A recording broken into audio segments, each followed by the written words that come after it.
Alors, petit bilan de notre deuxième journée dans le département de l'Indre, dans le cadre de notre tournée citoyenne, troisième semaine de cette tournée citoyenne, une journée largement consacrée au thème de la biodiversité.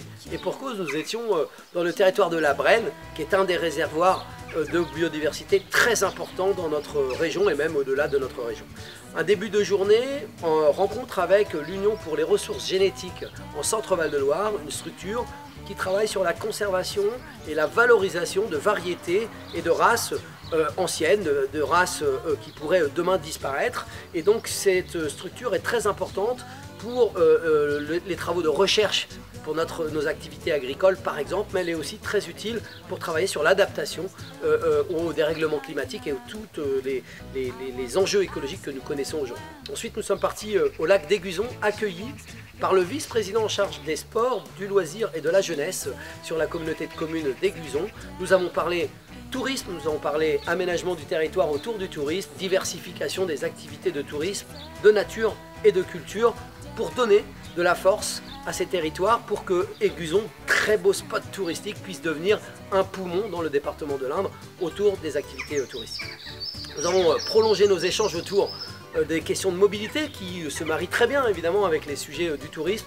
Et nous avons rencontré le collectif pour la défense de la gare d'Argenton-sur-Creuse qui se bat pour plus d'arrêts, plus de dessertes, qui se bat pour du TER à côté des lignes intercités, des lignes donc nationales, qui se bat pour que Argenton-sur-Creuse soit une gare qui donne vie au territoire. Et nous avons bien entendu tous les messages et notamment les enjeux de coopération, de démocratie extrêmement importants. Nous mettrons en place des comités de mobilité pour avancer avec ce collectif sur la modernisation de l'offre ferroviaire dans ce territoire.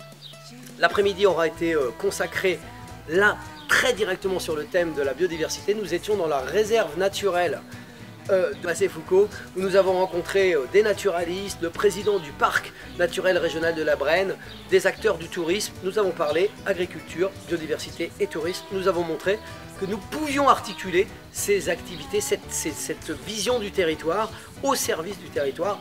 Mais pour ça, il faut prendre soin de la nature, pour pouvoir prendre soin de nos activités humaines.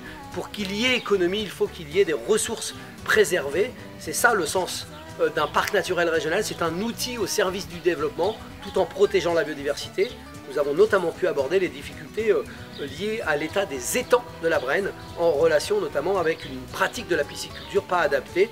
Demain, nous accompagnerons des transitions et des changements pour que la Brenne soit un territoire et un poumon vert, un poumon économique pour le département de l'Indre.